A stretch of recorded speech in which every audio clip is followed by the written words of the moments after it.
தமிழ்நாட்டில் டாஸ்மாக் கடைகளை முழுவதுமாக மூட முதலமைச்சர் விஜய்க்கு சரியான வாய்ப்பு கிடைத்திருக்கிறது.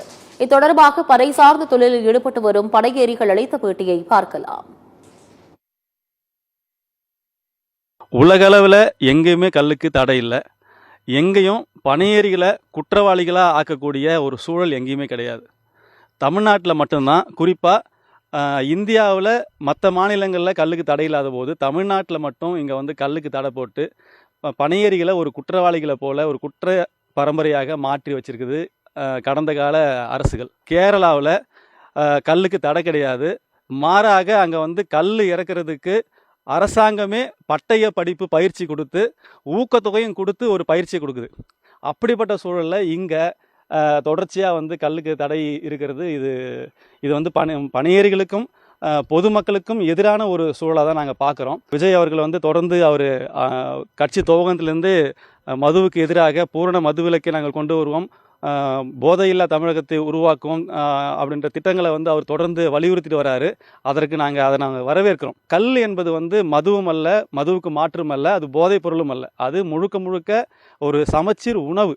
அந்த உணவு மக்களுக்கு தேவையானது.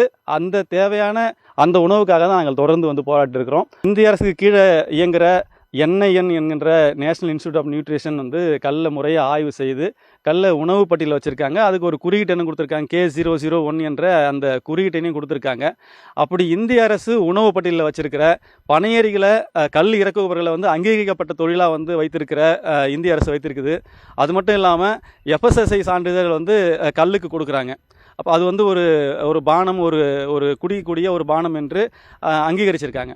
இப்படிப்பட்ட எல்லா ஆதாரமும் இருந்தும் தமிழக அரசு மதுவிலக்கு சட்டத்தை வெள்ளையர்கள் ஆட்சி காலத்தில் இயற்றப்பட்டு அந்த மதுவிலக்கு சட்டத்தில் கல்லை சேர்த்து கல்லையும் ஒரு மது போன்ற ஒரு பொருளாக இங்கே தீர்மானித்து அதை சித்தரித்து கல்லுக்கும் சேர்த்து தடை பண்ணியிருக்காங்க. திராவிட கட்சிகள் இல்லாத ஒரு அரசு அமைஞ்சிருக்கிற இந்த அரசு தமிழர் நலன், தமிழர் உரிமை சார்ந்த, மண்வளம் சார்ந்த அரசியலை இவங்க செய்வாங்க.